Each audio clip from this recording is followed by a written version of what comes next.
Efa ndresaka an'izay pejin'ny fampianarana izay any moa tsika dia nahazo ny mention honorable i Albert Marie Raveljon, docteur en génie minéral et pétrolier lehilahy, raha nanao tatitra sy nanao ny tohana ho an'ny voka-pikarohany mahakasika ny fampiasana ny angovo misy eto an-toerana ity manam-pahaizana malagasy ity. Ny tenany moa izay tsy mitsahatra ny mijery hatrany ny voka-pikarohana ary mitondra ny avo hatrany ao anatin'izay sehatra izay.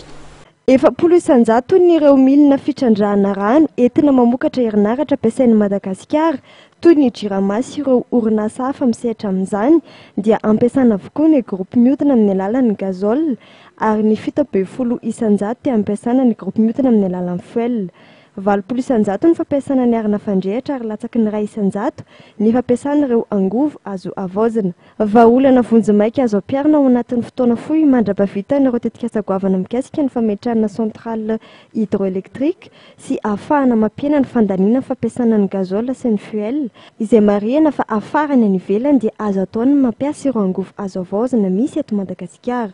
Io no votoatin'ny fanohanana ny voka-pikarohana na ny soutenance de thèse notanterahany Albert Marie Raveljon mba ahazoany mari-pahaizana doctorat en génie minéral et pétrolier avy eo anivon'ny école doctorale ingénierie et géosciences na ny NGE eo anivon'ny université n'Antananarivo. Lohahevitra nosafidiny ny hoe tetezamita ny fampiasana angovo amin'ny alalan'ny fampiasana ireo ambaindainy misy eto Madagasikara. Ny salle de thèse Tety Akatso moa no nanaovana ny fanohanana ny voka-pikarohana. Fam'izao fotoana izao tsika zany le mampiasa solika foana dia nefa solika zany gasoil ny resahaka io sy fuel nefa zany iny importena foana avy any ivelany dia tsika nefa mba manana ny ambaindainy amin'reto le ataontsika hoe arena eto amintsika zany toy ny ao zao ny tsimororo ao charbon zay dradradradraina foana nefa tsisy mikarakara io koa masoandro zao mitaratra to ampiresahana fotsiny rivotra moa hitanareo teo zany araka resaka teo any atsimo sy any avaratra dia ireo zany aloha tokony alefatsika malakilaky amin'ity le resaka hoe transition énergétique mandra-pahatonga an'ireo le ny idéal indrindra zany dia ny hydroélectricité nefa manao azy moa zany mbola mety enitaona raha manomboka dia zao raha manomboka zao tsika dia enitaona any fa mety vita fa reto tonga dia angakaihana kely nanaovana azy ao koa ny agrocarburant moa efa natory teo koa zany hoe le satrofasy le kana sucre nge kasotrandrahana tsara sy manovana tarimarika ny moteur.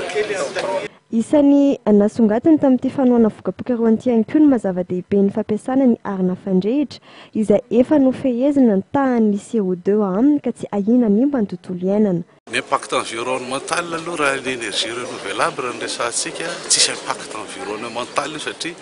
masoandro, rano dia ny rivotra no ampiasaintsika. Dia io koa moa zany amin'izao fotoana izao le resany raha mampiasa charbon ianareo anahirana amin'ny effet de serre sy karazany nefa porofo-menanareo zany zao jereo vao Tomasina en plein ville ny Tomasina Serita mampiasa 120 mégawatt charbon.